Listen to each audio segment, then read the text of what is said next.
Hey everyone, what is going on? So we are going to be doing a counting video today. You guys seem to like these videos, so I am going to continue to push them out on a monthly basis for each specific cup, as long as Jay Devon continues to make these charts. And before we get started, I do have to give a huge shout out to Jay Devon and Ghost Stadium for this amazing chart. He does do an absolutely fantastic job, so I will leave a link to his Twitter account, as well as Ghost Stadium's Twitter account, as well as Ghost Stadium's YouTube account, because I know he does do a lot of work with Ghost Stadium. So thank you so much, Jay Devon, for allowing me to use these charts in the video. I really do appreciate it. And definitely go ahead and give him a follow if you want to see these charts before I make a video of them, because he does post them before I make a video, obviously. Otherwise, if he didn't, I wouldn't be able to make a video, right? So it's because of him that these videos are eligible. Yeah, so anyway, let's go ahead and begin. So it's interesting because before I had my tournament, this image was posted. He posted this like the day I had my tournament, and I was literally studying up on it before the tournament began. I felt like cramming before a test, right? But luckily he posted it, and most of these I knew. Well, maybe not most, but quite a bit I knew. Like I knew Wishcash, I knew how to count Wishcash, I knew how to count Polyrath, Wigglytuff. Wigglytuff. I thought it took 9 to get to play rough. I was wrong. Actually, according to him, takes 10. But either way, most of these I knew, like Alolan Sandslash. Some of them I didn't know, though. So it's always good to have this as a reference. So if you want to go ahead and take a screenshot of this image, definitely feel free to do so. So we're going to go ahead and begin. Now, I'm not going to spend a long time talking about each Pokemon because there's a lot on this list. But we're going to go ahead and go over them. And yeah. So Wishcash, definitely going to be probably one of the most popular Pokemon you see on everybody's team. This is the Mudboy of choice, so you're definitely going to see this one on most players' teams. Occasionally you might see somebody that uses a different Mudboy, and that's totally fine, but I think this is going to be the most popular one. It's been good in past cups, so it takes 5 mud shots to get to Mud Bomb, and then 9 to get to Blizzard. So very standard, very easy. We're going to move on down the list to another Mudboy, which is going to be Swampert. It does take 5 mud shots to get the Hydro Cannon, 8 to get the Earthquake, and 8 to get the Sludge Bomb. Now, I have Earthquake on mine, but if you saw my video against Matty F. Baby, he used Sludge Wave, which is really good as well. But they both take 8 mud shots, so it's easy to count either way. So as long as you identify and know which move your opponent has, you should know whether or not you might want to block. But this did get a little weak in my opinion, Swampert, because they did nerf Hydro Cannon. It's still good though. So we're going to move on the list. So we have Probopass. Now Probopass has Spark and Rock's Throw as its fast moves. Both moves are good. So you want to identify which move your opponent has.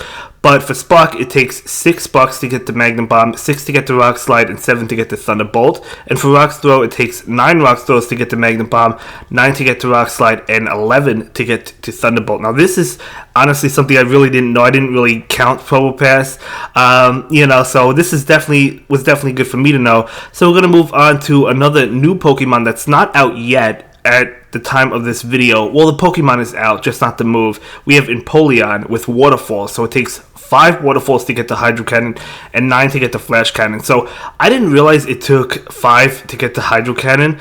I guess that's because it hasn't been released. I thought it took. I would have thought it took a little bit longer. So really charging up fast. Definitely a solid Pokemon. So once this comes out, I think this is going to be really good. But we're going to move on to yet another Mudboy. We have Quagsire with Mud Shot. It takes 6 Mud Shots to get the Sludge Bomb, 7 to get the Stone Edge, and 8 to get the Earthquake. So identify maybe in Game 1 what moves your opponent is using. But again, I think Wishcash is going to be the Mudboy of choice over Quagsire. Just my opinion for this cup. So we're going to move on to Escavalier. I did upload a video yesterday of Escavalier. It does have counter as a fast move, so it's going to take 7 counters to get to Aerial Ace, 8 to get to Mega Horn, and 8 to get to Drill Run. So I'm currently running Aerial Ace and Drill Run, but I could totally see Mega Horn as well.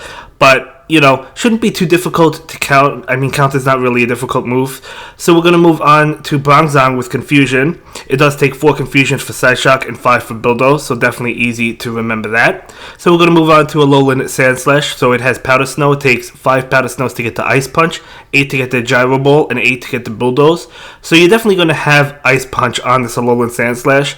And then it's kind of debatable, should you run Gyro Ball or Bulldoze? So your opponent could go with either one. For this specific cup, I'm liking Bulldoze, but I think for the Ferocious Cup, I think I liked Gyro Ball more because Alolan Ninetales was not on everybody's team. So, it depends though. I mean, but they both still take 8 Powder Snow, so easy to remember that one. So we're going to move on to Poliwrath, another common Pokemon. So as you can see, the move set that I like, Mud Shot, it does take 5 Mud Shots to get to Ice Punch, and then 6 to get to Dynamic Punch, so should be easy to remember. So next up we have Shiftry. This is another easy one to remember. Snarl is easy to count as well. 3 Snarls to get the Leaf Blade, 4 to get the Foul Play. It also takes 5 to get the Hurricane, which, if your opponent wants to go with like a spicy pick, maybe Hurricane on Shiftry, because it's definitely going to beat opposing Shiftry, and nobody's going to see it coming, so maybe. But I think Leaf Blade and Foul Play are going to be the common movesets for this cup. So we're going to move on to Altaria with Dragon Breath. So it does take 15 Dragon Breath to get the Sky Attack and 20 to get the Dragon Pulse. Now, I can't count Dragon Breath, so I don't even pay attention to this. I just estimate, to be honest with you. But if you can count it, if you're next level, that's awesome. That's awesome. But just keep that in mind. It's probably something you may have already known just because Altaria has been good in previous cups. But anyway, I can't count Dragon Breath. So we're going to move on to Alolan Marowak. So Fire Spin. It does take 4 Fire Spins to get the Bone Club, and then 6 to get the Shadow Ball. So another easy one to count. You should be able to count that just fine.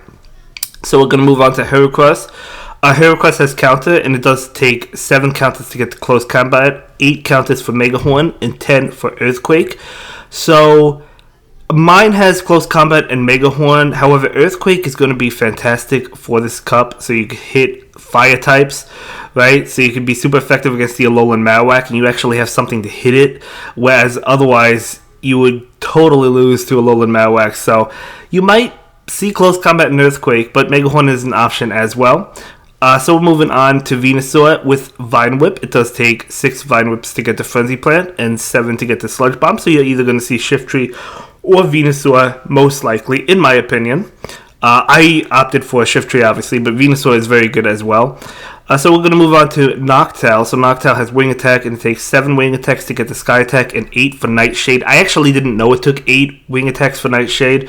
I guess just because I'm used to using Psychic, so I really didn't pay attention to Nightshade, but you definitely do want Nightshade on this cup, so you can hit Bronzong, right? Otherwise, you're going to be totally walled by Bronzong, but, so that's Noctowl for you. So we're going to jump into Charizard. So Charizard does have Fire Spin, and it does take 5 Fire Spins to get the Blast Burn, and 4 to get the Dragon Claw, so keep that in mind. If they only went for 4 Fire Spins, it's a Dragon Claw coming your way. If they went for 5, it's kind of a gamble. It could be a Blast Burn, it could be a Bluff, it could be that Dragon Claw. But definitely a good Pokemon. It's either going to be Charizard or Alolan Marowak as your opponent's Fire type. At least that's what I think. If they choose to use a Fire type. I've seen some people not even use a Fire type. But if you go with one, I think it's going to be one of those two. So we're going to move on to Wigglytuff with Charm. So again, as I've mentioned earlier in the video, I really didn't even know. I thought it took less to get the Play Rough and Ice Beam, so I was totally wrong about that, apparently. So with Charm, it takes 10 to get the Play Rough and 10 to get the Ice Beam. So yeah, I mean, you could definitely reach it, so it's good to count that as well, although 10 to get to each of them, so it's like they could go for Play Rough, they could go for Ice Beam. It's going to be difficult to tell which one they're going for. But, so might not necessarily be viable to count this. I mean, you might not have to, right? Just because it takes 10 to get to both, so it could be any move that they choose to go with, right? So we're going to move on to another Charm user, going to be Togekiss, and Togekiss has Charm, so it takes 8 Charm to get to Ancient Power, 10 to get to Flamethrower, so that's definitely important. Keep that in mind, although I haven't seen Togekiss. I tried it in a video. I haven't seen it, but it's an option for you. It's an option for you. So we're gonna move on to Celio. So Celio with Powder Snow takes 5 Powder Snows to get the Body Slam, 8 to get the Water Pulse, and 8 to get to Aurora Beam. And if you're going with Water Gun, it takes 12 Water Guns to get the Body Slam, 20 for Water Pulse, and 20 for Aurora Beam. Now, again, as I mentioned before, I can't count Dragon Breath. I can't count Water Gun. So Water Gun is another one of those moves that I really can't count that well. But, you know, it's there if you're able to do it. Maybe you can estimate kind of like I do, but I don't think you're going to be seeing Water Gun on Celio. If you do see Celio, I think it's going to be Powder Snow, although I really haven't seen Celio much, which is ironic because for the Timeless Cup, it was like on almost everybody's team, right? So we're going to move on to Alolan Ninetales. So Alolan Ninetales with Powder Snow, it takes 6 Powder Snows to get to Psyshock, and it takes 7 to get to Ice Beam. And then if you go with the Charm variant, it takes 8 to get to Psyshock and 10 to get to Ice Beam. So that's something to keep in mind. So we're going to move on to Cloyster, the MVP of my winning team, you know. I loved it. So it has Ice Shot, and it takes 5 Ice Shots to get to Icy Wind, so really fast, and then 8 to get the Hydro Pump, the moveset I was running. So that's another easy one to be able to count, in my opinion. You'll know if they have enough for Hydro Pump, and then you can decide if you want to shield or not. So we're going to move on to last, but certainly not least, we have Frostlass. Now this is a very powerful Pokemon. It has Powder Snow, so it takes 6 Powder Snows to get to Avalanche and 7 to get to Shadow Ball. So yeah, I mean, there's going to be more Pokemon outside of these that you might see, but these, I guess, are probably the most common. You know, that Empoleon not being out quite yet, but by the time you have your tournament, it might be. So I think that's going to be really relevant. And yeah, I just want to extend another thank you to Jay Devon as well as Ghost Stadium for allowing me to make these videos on a monthly basis. And if you like them, definitely show your appreciation and love to Jay Devon. He's a good friend of mine. And definitely go ahead and follow him on Twitter. Subscribe to Ghost Stadium's YouTube. Totally recommend it. You will not regret it. And I will see you guys in the next video. I probably won't have another video, honestly, until I get back from Florida after the 21st, because I'm going to be packing tomorrow a lot. But I will definitely see you again, and thank you so much for making 2019 an amazing year and an amazing start to 2020. I really do appreciate it. Have a good day. Bye. Thank you so much for checking out my latest video. Please like, comment, and subscribe, and don't forget to follow me on Twitter. If you like this video, check out one of my other videos that you'll probably enjoy.